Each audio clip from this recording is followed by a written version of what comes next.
वो मसूद साहब, मुझे सुन पा रहे हो आप? एक अंतिम सवाल है जी। आशु मलिक ने एक बयान दिया है और कहा है कि थोड़ी सी भी गैरत हो तो इमरान मसूद इस्तीफा दें। आशु कोई वैसे ऐसा है, देखिए मैं किसी ऐसे व्यक्ति के लिए जवाब देनी हूं जिसकी मैं हैसियत ही नहीं समझता कि वो इस लायक है कि वो बोल भी पाए। He is MLA. मेरे से कम ऐसे लोगों के लिए कोई सवाल ना करें। एमएलए हैं वो, सहारनपुर। नहीं, वो कैसे एमएलए और किस तरह से, मैं उसके ये विषय नहीं है और इसीलिए मैं डिबेट में नहीं बैठता भाईजान। नहीं, मैं आपको उनसे मुखातिब भी नहीं करा रहा हूं, पर सवालों को सामना करना चाहिए। हमें सवालों से परहेज नहीं करना चाहिए। आप तो सीनियर लीडर हैं। नहीं, मैंने बता दिया ना कि ऐसे हल्के लोगों से आप मेरे खिलाफ बुलवा रहे हो, तो इसीलिए तो फिर ये जवाब हो रहे हैं। पर आपने बोला, उन्होंने तो काउंटर किया है ना, इसमें कितना उलझने की बात क्या है? आपने बोला, उन्होंने जवाब दिया, इसमें उलझने की बात क्या है? चाहता मेरे को नहीं, ब्रिजेश भाई, मैंने पहले ही कह दिया था, मैं उनसे आपको इंटरेक्ट नहीं करा रहा हूं ना, वो मेरे साथ जुड़े हैं। जो बोलना था बोल दिया। तो आप चाहते हो कि आप चाहते हो कि सपा कांग्रेस का गठबंधन हो या फिर अलग अलग राहें रहे? Final question. देखिए, नहीं, देखिए, गठबंधन होना ना होना पार्टी का फैसला है। गठबंधन होना ना होना पार्टी का फैसला है, लेकिन कोई मुझे ख़त्म करने के लिए साजिशें करेगा और मुझे रगड़ने के लिए साजिशें करेगा तो मैं रिटेलिएट तो करूंगा। ऐसा नहीं होगा कि मैं जवाब नहीं दूंगा। अगर आप इसी तरह बोलते रहे तो मान लीजिए समाजवादी पार्टी ने प्रतिष्ठा फंसा ली और कहा जब तक इमरान मसूद पर कार्रवाई करो तभी गठबंधन करेंगे, तो क्या करोगे?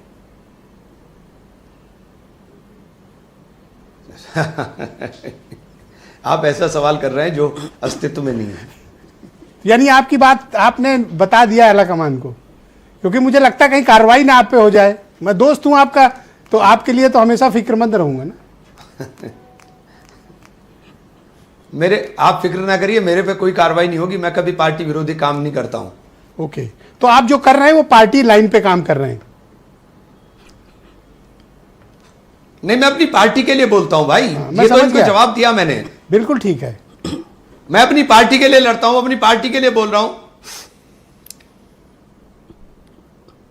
फिर आपने ये क्यों कह दिया कि समाजवादी पार्टी मुसलमानों को पसंद नहीं करती? बोलता मुसलमान उन्हें पसंद नहीं आता। उनके यहां मुसलमान लाइन लगा के है, 90% वोट करता है। तो देख, तो आपके दम पर थोड़ी करता है। देखिए ना, देखिए, मुझे एक बात बताइए, मैं बीजेपी से लड़ाई है तो बीजेपी से लड़ाई रखे ना, मेरे से किस बात की लड़ाई है? मेरे ऊपर क्यों अपने नेताओं से बयान दिलवा रहे सब? मेरे समाजवादी पार्टी के छोटे छोटे नेता मेरे खिलाफ क्यों बोल रहे हैं कि आप मुसलमान वोट के ठेकेदार नहीं हैं? हाँ, तो ठीक है, मैं ठेकेदार नहीं हूं, आप भी नहीं है ना, आप भी नहीं है। उनके यहाँ तो लाइन लगा के आप खामोश रहे। उनके यहाँ मुसलमान लाइन लगा के खड़ा है। गिरे आप हैं? उनके यहाँ लाइन लगाकर मुसलमान खड़ा है। नहीं, लाइन लगा के खड़ा हो। मुसलमान के इश्यूज, अरे मुसलमान के इश्यूज के ऊपर बोलेंगे तो, मुसलमान के इश्यूज पे क्यों नहीं बोलते हैं बताइए तो? क्या बोले? अगर मैंने सवाल खड़ा कर दिया तो मैं बीजेपी का एजेंट हो गया। हाँ, तो ये भी कह रहे हैं कि बीजेपी से आपको दाना मिलता है। जितना हालांकि बड़ा आपत्तिजनक ये बयान है, ऐसा बयान नहीं देना चाहिए। जितना मेरे जी, वो तो कह रहे हैं कि आप बीजेपी के एजेंट हो और आपको दाना मिलता है। हालांकि ये बयान गलत है, इस तरह के बयान नहीं देने चाहिए एक सांसद के लिए। गलत बयान है। नहीं, अगर ऐसे, अगर मेरे लिए राजीव राय जैसे लोग बयान देंगे जिनको अमित शाह ओपन बर्थडे की मुबारकबाद दे रहे हूं, जिनको गृह मंत्री बर्थडे की मुबारकबाद दे रहे हूं, जो दिखा रहे हो और वो खुद ही अपने अकाउंट से दिखा भी रहे हो कि उनकी कितनी नजदीकी भारतीय जनता पार्टी के साथ है, वो मुझे बताएंगे।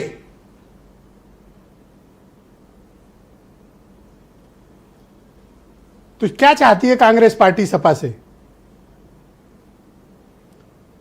नहीं, कांग्रेस देखिए, हम तो अपने लिए लड़ रहे हैं। हम तो लड़ाई लड़ रहे हैं पूरे देश के अंदर। राहुल गांधी इस लड़ाई को लड़ रहे हैं। हम राहुल गांधी के सिपाही हैं। जो राहुल गांधी का आदेश होगा करेंगे तो वही। उत्तर प्रदेश में कांग्रेस का झंडा समाजवादी पार्टी के कार्यालय पर झुका हुआ है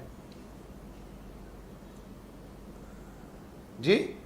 उत्तर प्रदेश में कांग्रेस पार्टी का झंडा समाजवादी पार्टी के कार्यालय पे झुका हुआ है।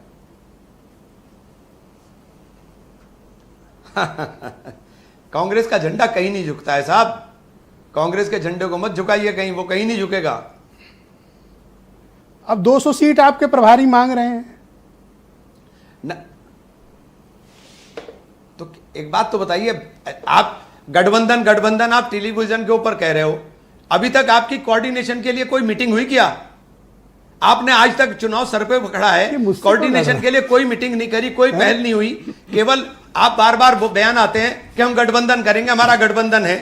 तो उस गठबंधन का अस्तित्व कब खड़ा होगा कि कहां गठबंधन है? कोऑर्डिनेशन कमेटी बनेगी। तो आप गठबंधन के लिए इतने बेसब्र हो और बताइए, सपा आपको भाव नहीं दे रही है, ऐसा कुछ है? अब मैं कह तो रहा हूं मैं गठबंधन के लिए बेसब्र हूं। एक तरफ आप मुझे कहते हो मैं गठबंधन तोड़वा रहा हूं, एक तरफ कहते हो मैं गठबंधन के लिए बेसब्र हूं। मैं तो कह रहा हूं जो भी होना है, अगर आप गठबंधन में जा रहे हैं तो आप तय कर करके निकल चलिए गठबंधन के अंदर भी। आप बैठ करके बात कर नहीं रहे हो, सिर्फ टीवी चैनल्स के ऊपर बहस होती है कि साहब गठबंधन है। इस गठबंधन का क्या महत्व है जिस गठबंधन की अभी तक ABCD भी ना लिखी गई हो? तो इसके सबसे बड़े बेनिफिशियरी तो आपकी पार्टी है ना। 6 MP हैं आपके पास जी। इस गठबंधन के बेनिफिशियरी तो आप ही लोग हैं। आपके नहीं तो बेनिफिशियरी ये भी तो हैं, अभी थोड़े ही ना है, बेनिफिशियरी दोनों हैं। अच्छा, सपा आपसे बात नहीं कर रही कि आप लोग को 2022 नहीं और पूछ रही है? 2024 का फर्क साफ दिखाई दे रहा है। क्या तालमेल का फर्क है या कोई प्रॉब्लम सीरियस है आप लोगों में? देख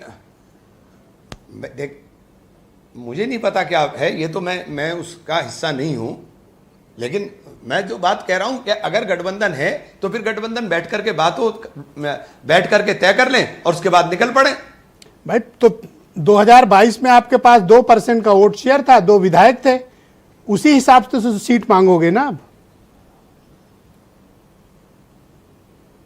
हाँ ब्रिजेश भाई, एक रात के अंदर केजरीवाल ने 15 साल की सत्ता को उखाड़ दिया था। ये छोड़ दीजिए, ये ख्वाब होते हैं।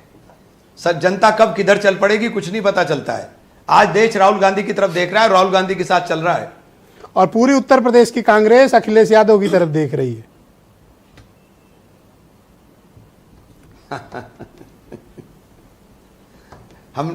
देखिए, मैं तो सिर्फ राहुल गांधी की तरफ देख रहा हूं। बहुत शुक्रिया आपका हमारे साथ जुड़ने के लिए और बेबाकी से जवाब देने के लिए।